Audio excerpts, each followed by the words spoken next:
أعوذ بالله من الشيطان الرجيم. بسم الله الرحمن الرحيم. يا أيها الناس اتقوا ربكم إن زلزلة الساعة شيء عظيم. سورہ حج، یہ سورت مدنی سورت ہے. مدنی اس طرح سے کہ اس سورت کے اندر مفسرین کا بہت زیادہ اختلاف پایا جاتا ہے کہ آیا یہ مکی ہے یا مدنی. قرآن کے اندر یہ واحد سورہ حج ہے، بہت ہی عجیب قسم کی صورت ہے. نزول کے اعتبار سے نزول اس کے بارے میں مفسرین فرماتے ہیں اس سورت کے اندر آپ کو مکی دور کی آیات کریمہ بھی ملیں گی، مدنی دور کی آیتیں کریمہ بھی ملیں گی. اسی طریقے سے بعض آیتیں جو رات کو اتری ہیں وہ بھی ملیں گی، جو دن کو اتری ہیں وہ بھی ملیں گی. جو آیتیں جہاد کے وقت یعنی جہاد کر رہے تھے، میدان جنگ کے اندر تھے، اس وقت بھی آیتیں اتری ہیں، اور امن کی حالت میں تھے تب بھی آیتیں اتری ہیں. اور جو متشابہات ہیں وہ آیات کریمہ بھی اس میں ہے. اور دوسرا، اس سورت کا جو مرکزی مضمون ہے سورت مضمون پر، وہ قیامت ہے. یعنی قیامت کا بیان ہے اس سورت کے اندر. قیامت کا اثبات ہے، اللہ ثابت کرتے ہیں اس سورت سے قیامت کو. اور اس سورت کا اور پچھلی سورت کا آپس میں جوڑ بھی یہ ہے کہ پچھلی سورت شروع ہوئی تھی تو کیا فرمایا تھا؟ اقترب للناس حسابهم، لوگوں تمہارے حساب کا وقت قریب آ چکا ہے. قیامت شروع ہوئی تھی، قیامت سے ختم ہوئی پچھلی سورت تو قیامت کے مضمون کے اوپر ہوئی. یہ شروع ہوئی قیامت سے ہو رہی ہے کہ یا ایھا الناس اتقوا ربکم، اے لوگوں ڈر جاؤ اللہ سے. تو یہ آپس میں ان کا جوڑ ہے. یا ایھا الناس، اے لوگوں اتقوا ربکم، ڈرو اپنے پروردگار سے.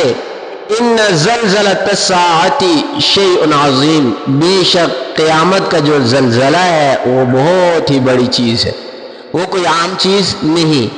پچھلی صورت کے اندر منکرین قیامت کا بیان تھا، جو تکذیب کرنے والے تھے، قیامت کے منکر تھے، ان کا بیان تھا. اب ان کے لیے اعلان فتح ہے، یعنی مسلمانوں کو فتح ملے گی، ہم تمہارے اوپر غالب آ جائیں گے. اور پچھلی صورت کا ایک مضمون یہ بھی تھا کہ جو لوگ غیر اللہ کی عبادت کرتے تھے، جنہیں خدا بناتے تھے، انبیاء کو خدا بناتے تھے، اللہ کے نیک جو لوگ تھے ان کو خدا بناتے تھے، تو اللہ نے کیا کیا تھا؟ ان کے عجز کو بیان کیا تھا کہ انبیاء میرے محتاج ہیں. لوگوں، اللہ فرماتے ہیں انبیاء جتنے بھی ہیں وہ میرے محتاج ہیں. تم نے دیکھا نہیں انبیاء کے اوپر کتنی تکالیف آئی، میں نے انہیں نجات دی. اور یہاں پر بیان ہے کہ جو لوگ غیر اللہ کی طرف عبادت کرتے ہیں اور غیر اللہ سے مدد مانگتے ہیں، اس چیز کا بیان بھی اس صورت کے اندر آئے گا. تو فرما دیا ان زلزلۃ الساعۃ شیء عظیم، قیامت کا جو زلزلہ ہے وہ بہت ہی بڑی چیز ہے. پہلی چیز اس آیت کے اندر بیان ہوگی کہ اللہ سے ڈرو. اللہ سے ڈرنا کیا ہے؟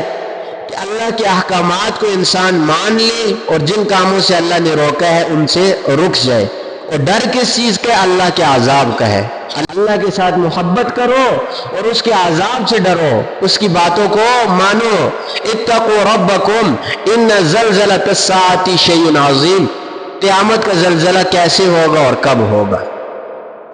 قیامت کے زلزلے کے بارے میں آتا ہے کہ انسان بالکل چل پھر رہے ہوں گے، کوئی کسی کو کسی کام کا غم نہیں ہوگا، اپنے مزے کے اندر لگے ہوئے ہوں گے. کہ سورج اچانک مشرق کی بجائے مغرب سے طلوع ہوگا اور مشرق کے اندر غروب ہوگا. الٹا کام ہو گیا نا، صدیوں سے سورج کہاں سے نکل رہا ہے؟ مشرق سے نکل رہا ہے، مغرب میں طلوع ہو رہا ہے. تو یہ زمین بھی ابھی سیدھی چل رہی ہے، اسے بھی الٹا کر دیا جائے گا. یہ گھومے گی جیسے کہ کشتی ہوتی ہے. کشتی کو جب لہریں آپس میں ٹکرا کر ڈگمگا دیتی ہے، یعنی کشتی اپنے جس رخ کے اوپر چل رہی ہوتی ہے رخ پر برقرار نہیں رہتی، کبھی ادھر جاتی ہے کبھی ادھر جاتی ہے۔ فرمایا ہم زمین کو بھی ایسے کریں گے۔ آج کل زمین کی کچھ پلیٹیں ہل جاتی ہیں، زمین تھوڑی سی تھر تھر آتی ہے تو مکانوں کی کیا حالت ہو جاتی ہے۔ ادھر اللہ فرماتے ہیں ہم زمین کو گھما دیں گے، الٹی گھومے گی زمین، زمین کے اوپر جو کچھ آپ کو نظر آ رہا ہے یہ کوئی چیز ٹک نہیں سکے گی۔ میدان ویسے ہی تو نہیں بنے گا نا۔ اذا زلزلت الارض زلزالها واخرجت الارض اثقالها، زمین اپنے بوجھ کو باہر پھینکے گی۔ کب پھینکے گی؟ جب الٹی ہوگی، پھٹے گی زمین، تب وہ ساری کی ساری چیزوں کو اٹھا کر باہر پھینکے گی نا۔ اب زلزلہ جب آئے گا تو صورت کیا بنے گی؟ اللہ اس نقشے کو بیان کرتے ہیں۔ یوم ترونہا، جس دن تو دیکھے گا اے مخاطب، تذہل، بھول جائے گی، کل مرضعۃ، ہر ایک دودھ پلانے والی۔ مرضعہ کہا جاتا ہے اس عورت کو جو بالفعل دودھ پلا رہی ہو۔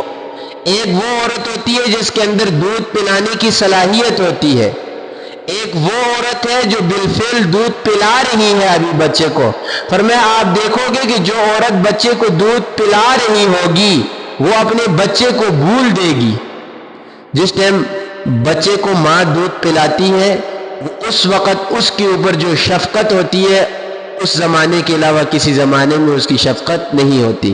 ہر وقت ماں کا خیال اس بچے کے ساتھ لگا ہوا ہوتا ہے کہ میرا بچہ کیا کر رہا ہے، کیا کھا رہا ہے، کہیں جا کر آگ نہ پکڑ لے، ہر وقت دھیان بچے کی طرف ہوتا ہے۔ اللہ فرماتے ہیں وہ دودھ پلانے والی عورت اپنے بچے کو بھول جائے گی، کوئی خیال اس کو نہیں ہوگا۔ اما ارضعت، اس کو دودھ پلانا بھی وہ چھوڑ دے گی، بھول جائے گی۔ وتضع، اور جن دے گی، گرا دے گی، کل ذات حمل، ہر حمل والی عورت، یعنی جس کے پیٹ کے اندر بچہ ہوگا وہ گرا دے گی، حملہا، اپنے حمل کو، یعنی حمل وہ برقرار نہیں رکھ سکے گی۔ اتنی زیادہ اس زلزلے کی شدت ہوگی کہ پیٹوں سے حمل بھی گرنا شروع ہو جائیں گے۔ وترى الناس، اور اے مخاطب تو دیکھے گا لوگوں کو، سکارا، وہ نشے کی حالت میں ہوں گے۔ نشوئی جو لوگ ہوتے ہیں انہیں اپنے جسم کا، اپنی حالت کا کوئی پتہ نہیں ہوتا کہ ہم کیا کر رہے ہیں۔ جب معمولی زلزلہ ہمارے اوپر آتا ہے تو ہم اپنی حالت بھول جاتے ہیں، جب زمین گھوم جائے گی تو ہم اپنی حالت نہیں بھولیں گے۔ فرمایا یوم یفر المرء من اخیہ و امہ و ابیہ، یہ سارے کے سارے لوگ، ماں بیٹی سے، بیٹا باپ سے، بھائی اپنی بہن سے، جتنے بھی رشتہ دار ہیں ایک دوسرے کو بھول جائیں گے اور بھاگیں گے، ایک دوسرے کو دیکھ کر بھاگیں گے، ہر ایک کے دل کے اندر اپنا خوف ہوگا۔ وَتَرَى النَّاسَ سُكَارَى، لوگوں کو نشے کی حالت میں دیکھو گے، جیسے نشوئیوں کو کوئی پتہ نہیں ہوتا ماں کون ہے، بہن کون ہے، بیٹی کون ہے، باپ کون ہے، کسی کا کوئی پتہ نہیں ہوتا۔ فرمایا تمام کے تمام انسانوں کی حالت ایسی ہی ہو جائے گی، کوئی کسی کو پہچانے گا نہیں۔ ہرن کے جو چھوٹے چھوٹے بچے ہوتے ہیں یہ دودھ پی رہے ہوں گے تو ہرن انہیں اپنے پاؤں کے نیچے دبا دے گی، بالکل پرواہ نہیں کرے گی، نشے کی حالت ہوگی۔ وما هم بسکارا، اللہ فرماتے ہیں حقیقی نشہ کسی نے نہیں کیا ہوگا، شراب کسی نے نہیں پی ہوگی، کوئی کسی قسم کا نشہ کسی نے نہیں کیا ہوگا، صرف اور صرف وہ ہولناکی ہوگی اور خوفناک حالت ہوگی۔ لیکن عذاب اللہ شدید، بہت ہی زیادہ سخت ہے۔ ان بطش ربک لشدید، تیرے رب کے عذاب کی سختی کی وجہ سے یہ لوگ کیا ہوں گے؟ نشے کے اندر لگ رہے ہوں گے۔ اذا دکت الارض دکا، یعنی ایسے زمین اور آسمان کو، یعنی پہاڑوں اور زمین کو ایسے اڑایا جائے گا کہ اوپر جا کر سارے کے سارے ٹوٹ جائیں گے، ٹوٹ کر آگے نیچے ریزہ ریزہ ہو جائیں گے۔ تو یہ ساری کیفیت جب انسان دیکھے گا تو اس کی کیا حالت ہوگی؟ تو فرمایا جب ان ساری چیزوں نے آنا ہے تو تم اپنے آپ کو درست کیوں نہیں کر رہے؟ یا